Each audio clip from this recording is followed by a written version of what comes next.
Maayong adlaw, aniya na po ang inyong programa, Ang Tatake. Gitara, makadungag sa masayaon nga pag-ampo sa atong mga gagmay mga kapilya. Sa basic guitar making training nga atong gidala dinhi sa Matina Pangi. Sais ka mga gitara ang nahulma ug iapod-apod ngadto sa nagkadaiyang kapilya. Ang kaalam sa mga migraduar, mapuslan nila sa pagnegosyo, sa pagbuhat og gitara. Nindot kayo ang paminaw tungod kay ako gitarista man ko sa kapilya unya kulang pud sa mo ang musical instrument la para sa gitara. So mo to nga naningkamot pud ko nga moapil jud na ning activity para ma-donate pud nako sa amo ang kapilya niya. Aside sa naka-donate ko, nakatuon pud ko sa paghimo sa gitara. Para makakatuon po sir, makakuha og kahibalo kung unsaon siya paghimo para kung nanay makatunan, di pwede na pud nga makahimo mig sarili namo. May pasalamat din mi sa iya kay kung wa ni niya gidali rin, dili makatuon ang mga batanon sa mga pagbuhat og gitara. Magpadayon ang among pag-alagad kaninyo, kini ang inyong higala Congressman Carlo Nograles para sa Tatak TV. Kalambuan, Dalatana, usa ka oras na programa maghatod kaninyo sa mga katikaran may kalabutan sa kalambuan dili lamang sa komunidad apan sa kinatibukan. Kauban si Attorney Carlo Nograles. Kalambuan, Dalatana.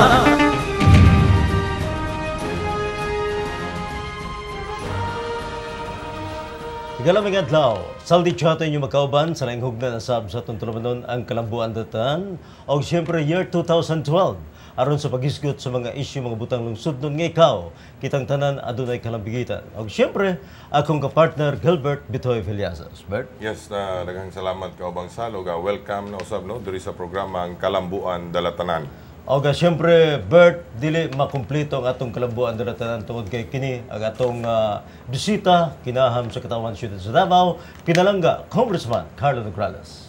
Maayong adlaw kanimo Zaldi, kanimo Pitoy ug Happy New Year sa tanan natong mga tigtanaw sa programa natong Kalambuan Dalatanan. Maayong adlaw niyan tanan. Okay, atong isgutan karong adlaw sa atong Kalambuan Dalatanan. Bert, unsa bay dapat ato isgutan aron sa nga masayod ang katawhan? Yes, siyempre kaubang Sal, ato ang pangutanon si Congressman may kalabutan ni ining 2012 resolution and wishes niya, no? Og siyempre mangutan nata kung unsa nay update usab dito sa hawanan sa Kongreso. Og ang impeachment, no, kang Chief Justice Corona. Isgutan na to na niya kaubang Sal og ilakbit usab nato sa pagpangutana kining gipaabot kanato sa mga nagkadaiyang barangay diri sa unang distrito ning Dakbayan sa Davao nga diin mapaabot usab nato sa toang bisita nga si First Congressman Carlo Nograles. Kaubang Sal. Okay, standby ito mga televiewers ni karong panahon na. Una mga pangutana nga ito ipabuhagay ngadto kang Congressman Carlo Nograles.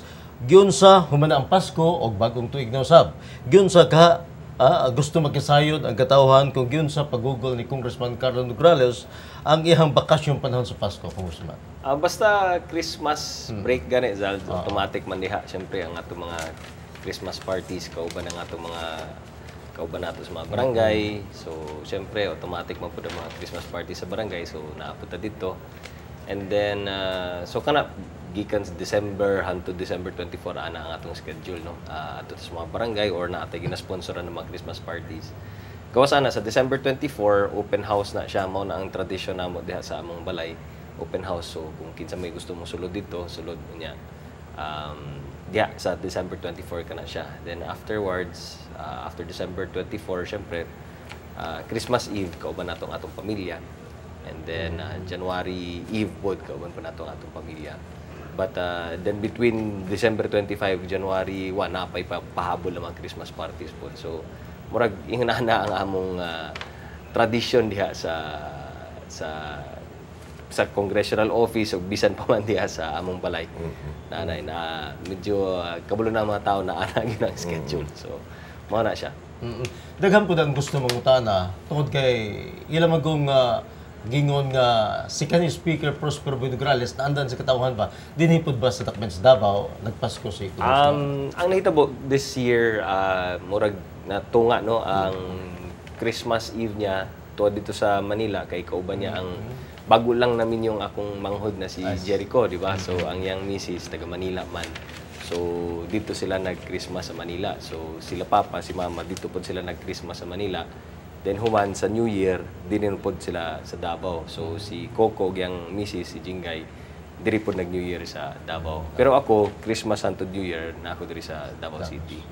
Pero si Papa, murag itunga niya, Christmas ang Manila, then Davao, New Year's. Bagong tuig. Okay, Congressman Carlo, daghan sa to mga katawhan ang nangutan na may kalabutan ni giingong resolusyon.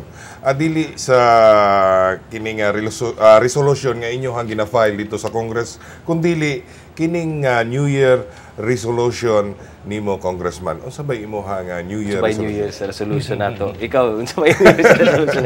Yeah, bitaw, ang New Year's resolution, siyempre na ginaot pa unta na mas daghan ang atong matabangan.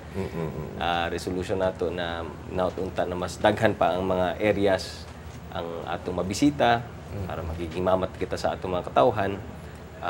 Ginaot pa unta daghan pa ang mga balaod mapasar nato diha sa Kongreso. And ginaot pa unta na mas daghan pa mga proyekto ang madala nato dinhi sa atong first district. So gikan sa Manila, madala na po nato din sa unang distrito, no. So mao na akong mga targets or objectives nako for 2012. So kining ginatawag nato nga mga wishes, Congressman Carlo, doon na kabay mga pangandoy nga diin ginapangutan na pod sa to ang mga katawhan nga kung unsa pod ang imuha mga wishes karong tuig. Katulagi, hopefully na mas daghan pang mabuhat nato diha sa Kongreso, mas daghan pa ang mabuhat nato diha sa First Congressional District Office nato in terms sa pagtabang sa mga tao, in terms sa pagpasar sa mga balaod. And of course, wishes nato para sa atong pamilya na inapunta na mas mahimong healthy ang atong mga anak, tulo ng anak nako. So hopefully we can they will grow up healthier and stronger in the coming years. Then of course, wishes nato para sa atong misis na hinapunta na we will still continue to be understanding and loving to one another. Then para sa pamilya, punta na magkaiusa lang yapon ang atong pamilya will still remain strong, and ang sa staff na mo, syempre, that we will remain strong also and still helpful sa mga tao na nagkinihanlan, labi na sa mga leaders nato. Daghan tang mga wishes po sa atong mga leaders, good health and more success po sa atong gina-wish. Doon na po ba pangandoy o New Year's wish si Congressman Carlo Nograles ngadto kang presidente Noynoy Aquino? Kay Presidente, of course, we wish him success sa mga objectives po niya, no? Kay daghan ta mga kinihanlan na buhaton para sa kaayuhan sa atong nasod, para sa atong katawhan, hilabi na para sa atong ekonomiya, no? We wish him success in fixing and helping our economy sa pagpangita nato, paghatag nato og trabaho para sa atong mga katawhan, labi na ang mga walay trabaho or katong mga underemployed. Kay trabaho ang una sa usak sa mga gikinihanlan sa atong katawhan karon ng trabaho. Of course, we wish na ang presyo sa mga palitonon dili kaayo mo taas, labi na sa gasolina, labi na sa mga pang-adlaw-adlaw na panginahanlan sa atong mga katawhan. Ang presyo sa langis, ang presyo sa kuryente, ang presyo sa tubig, hinaot pa unta na mag-stabilize siya. We also wish for political stability for our country. And hinaot pa unta that the President will also be successful in bringing about peace, no, and development for our country. So, karong 2012, daghang kahit ang mga challenges sama sa kining miaging tuig 2011. The President was nakafocus gid siya sa iyang anti-corruption drive. Ang wish namo karong 2012 na nakaset naman na siya, hopefully sa 2012 diri na pud ta mag-focus sa ekonomiya, paghatag og trabaho, pag-stabilize sa mga presyo sa mga palitonon, and pagpangita og tinuod na kalinaw, no, labi na dinhi sa Mindanao, peace in Mindanao, peace with the rebel groups, and political peace pud, no. That's what we wish that the President can focus on. Alang sa balay balaod nun, Congressman Carlo, unsa po ang imo pangandoy nga gustong may tabo diha sa Kongreso? Well, diha sa Congress naman, ang among trabaho is maghimok kita og mga balaod, no. So I hope and wish na ang kining mga makapasar kita og mga balaod na relevant para sa atong katawhan, mga balaod na dili kaayo divisive, no? Mga balaod na dili makapaaway sa mga tao kundi ang makapag magkapag-unite, kahiusa sa atong mga katawhan. Of course, 2012 we hope will be a year na daghan kita mga mapasar na balaod na maayo, labi na kining for the 2013 budget. Ang trabaho namo sa 2012 will be to approve the 2013 budget. Hopefully, ang ma-approve natong budget sa 2013 will also be socially relevant na makatabang gyud sa atong makatawhan. And hopefully that the House of Representatives will continue to work hard, no? We've always prided ourselves na ang House of Representatives is a very hardworking institution, no? In terms of sa pagpasar sa mga balaod, mga resolutions. Hopefully pod kining mga bills na na-file nako sa House of Representatives mapasar pod this coming 2012. If not all, at least most of the House bills na na-file nako, hopefully mapasar karon 2012 sa House ug sa Senate. Okay. Para sa unang distrito o sa Intiro, Dakbayan sa Davao, Congressman, unsa may imong mga tinguha alang sa Dakbayan sa Davao, sir? Siyempre, gusto nato na magpadayon ang kalambuan para sa atong distrito, labi na para sa siyudad sa Davao, no? Ang progress, hopefully maka-generate kita og mas daghang trabaho para sa atong mga katawhan. Hopefully makahatag pud ta og daghang mga scholarships, Yes, of course. edukasyon para sa atong mga kabataan.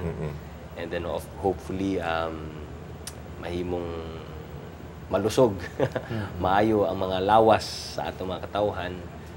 Hopefully we'll be able to provide for better health care also para sa atong mga tao. And syempre, kalinaw, peace for our city. Okay. Okay, katapos ang pangutana una tamo adto sa laing hisgutanan nato, Congressman Carlo, sir. Unsa pod ang imong pangandoy para sa imong kaugalingon? Sir? Para of course, good health. Yes, Siyempre, of course. labi na importante kay kining atong kalusugan karon, labi na daghan kitang ginabuhat na trabaho. And of course, unta mapadayon nato ang atong maayong trabaho sa atong pagtabang, pag-alagad, pagserbisyo sa atong mga tao. Inapaunta na mas daghan patang mahatag na mga programa alang sa atong mga katawhan, labi na sa mga nagkinihanlan. So, hopefully 2012 mas daghan ang maulit nato na mga programa. Unta mas daghan mga programa ma-develop pud ang atong national government, no? Labi na sa paghatag og trabaho, labi na sa paghatag og edukasyon, paghatag og kalusugan, na ma-initiate nila ang kining mga maayong mga programa na mahatag nato sa atong distrito. Kay isip kongresista ug usa sa mga tinatawag na opisyales in the national level, siyempre nag-aasa pud mi na ang nasyonal na gobyerno makahatag og mga daghang pang mga programa na pwede nato makaskade o mahatag sa atong mga katawhan. Siyempre nag-aasa man pud mi kung unsa ang mga inisyatibo gikan sa Kaulahang Maynila. So hopefully ang Kaulahang Maynila makahatag pud og mga daghang mga programa ug mga proyekto na mahatag nato, maiuli nato dinhi sa atong distrito. So aside from kining mga ongoing na mga projects nato, no, actually every budget hearing mao gyud na ang among ginapangutana sa mga departments, Department of Social Welfare and Development, Department of Labor, ang TESDA, ang DPWH, kining tanang departamento ug ahensya sa gobyerno sa nasyonal, amo gyud na sila ginapanguyuan og unsa man ang mga bag-ong programa karon tuig, unsa may mga bag-ong inisyatibo ninyo para karong tuig, unsa may atong mga bag-ong solusyon para sa kini mga yearly na mga problema nato sa atong nasod ug bisan pa man sa atong mga probinsya ug sa atong mga distrito. Kabalo naman ta kung unsa may mga problema, di ba? So nagapangayo mi og listahan kung unsa may mga programa na conceptualize na ninyo, na work out na ninyo. O unsa may mga bag-ong programa na pwede natong mahatag nga solusyon para sa mga gikinihanlan sa atong mga katawhan. So every year, no, every budget process mao gyud ang among ginapangayo every time na atay mga budget hearing, mao ginaamong ginapangutana sa mga secretary, sa mga undersecretaries. Unsa na may bag-o karon? Karong tuig 2012 unsa na may bag-o? Karong 2013 na maabot unsa na may mga bag-o mga patakaran, mga polisiya, mga programa ninyo. Kay kung unsa man ang inyong mga bag-o na mga konsepto, basin pwede na pud namo napadala ka na kini sila sa among distrito para sa atong mga constituents. So, again, there will be a budget hearing for the 2013. Of course, kining 2012 will be the implementation sa tanamang gipangsaad o gipasalig nila tong miaging tuig na budget hearing ni para sa 2012 budget. Karon, review na pud na. Pag sugod na pud sa 2013 budget hearing, pangutano na pud namo sila dito sa mga 2012 na mga initiatives nila and tanungin na naman namin sila, ano naman ang programa ninyo for 2013? So, yun yung ongoing yearly process natin. I hope that mas daghan pa ang mga programa, mga initiatives na mahatag sa national government. Kaya kami sa Kongreso, kami mga kongresista, nag-aasa lampod mi kung unsa ang mga initiatives gikan sa national. Congressman Carlos, sayod mi nga dili sayon ang nahimo nimong bakasyon tungod sa walay puas nimo nga pagtrabaho taliwa sa Kapaskuhan. Gani makita namo nga mas nadubli pa ang imong kakugi karon. Gusto ming makisayod, Congressman Carlo, kung kanos na sab mahuman ang bakasyon sa Kongreso. Ang official end ng among Christmas break is January 15. Sa ato pa sa January 16, magsugod na mi sa amo ang session. Balik na po mi sa session sa January 16. So, January 16, kung mapansin ninyo, January 16 pod ang sugod sa impeachment trial. Because the impeachment court cannot go with their work or cannot proceed with their work kung naka-recess ang Congress. Siyempre. So, matapos ang amoy recess, January 15, January 16 ang resumption sa among session. So, January 16 po pwede makasugod ang impeachment court sa impeachment trial. So, murag mahimong exciting karon kining pagbalik sa mga kongresista ug mga senator sa trabaho karon January 16. Kining una nahuman ang tuig 2011, Congressman Carlo Nograles, ang mga taga-suporta gani sa reproductive health bill nakiglimbaso gayud nga matuso ang maong balaod nun ay paunta mabot ang year 2012. Apan wa sila magmalampuso nini, Congressman, isip Assistant Majority Leader sa Kongreso, nakita ba nimo nga sa di madugay pagabutuhan na gayud ang RH bill di sa Kongreso, Congressman? Well, it's a whole year, no? Karong 2012, magsugod pa lang karon. So, posible na mabutuhan na kana siya karong 2012. Anything can happen, no? Between now, January, until December of 2012. So, they have a whole year to schedule kining mga deliberations, to schedule ang tanang mga interpellations. Kaya anyway, naka-linya naman diha kung kinsay mag-interpellate. So, kikinihanlan na lamang ang oras o panahon. So, kung maayo lang ang pag-schedule, tingali, kung kanus ang magsugod ang